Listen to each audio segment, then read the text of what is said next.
Ouedraogo Abdelaziz Gouen Mangré, je suis pharmacien, je suis employé de Arena pour le Centre médical Renaissance. Voilà, en tant que directeur adjoint du Centre médical Renaissance et pharmacien responsable, voilà, de la pharmacie hospitalière. Jusqu'en juin 2022, voilà, je n'avais pas de notion en tant que telle sur la fistule obstétricale.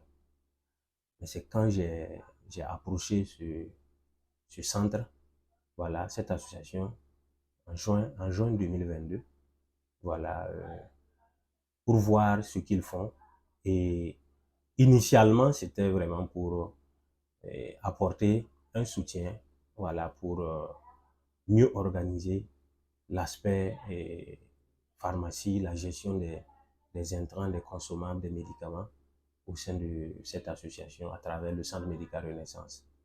Et au fur et à mesure qu'on avançait, il y a, il y a cette compassion de la femme victime de la fistule qui est en fait, voilà, qui s'est développée en moi et avec les explications de qu'est-ce que la fistule, avec les informations et avec ce que je vois et j'ai pu constater et durant ces courants 2022, cela m'a touché beaucoup et je me suis dit, si je peux faire quelque chose également pour ces femmes et accompagner cette vision de notre leader, le docteur Itengre Ouedraogo, je vais le faire.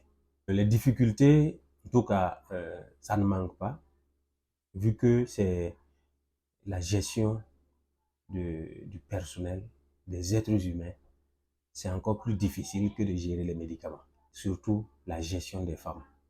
La gestion des femmes dont on s'est engagé à prendre en charge. Voilà, c'est surtout ça, cette difficulté-là qu'on rencontre. Leur gestion, c'est pas simple parce qu'ils viennent de divers horizons, avec leur culture et leur mentalité, leur façon de vivre. Ils se retrouvent ensemble, plusieurs manières de vivre qui se retrouvent en un seul endroit et que vous devez essayer, vous devez les cadrer pour qu'elles elles respectent en fait un tant soit peu la vie en milieu urbain. C'est pas simple. Et de passage, je remercie toute cette équipe de l'engagement de tout un chacun pour le bien-être de ces femmes-là. C'est un cri de cœur que je lance à toute bonne volonté qui pense vraiment et qui a à cœur de soutenir cette œuvre-là, de ne pas hésiter à le faire. Parce que c'est pas uniquement les soigner, c'est pas uniquement faire les interventions, les opérations, les donner les médicaments, les soins infirmiers, c'est pas uniquement ça.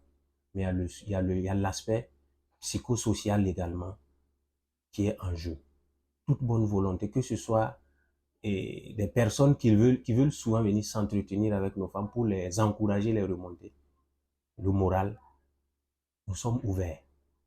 Voilà, donc à les recevoir et toute personne vraiment qui aimerait soutenir, parce que ces femmes sont logées ici, on doit les nourrir.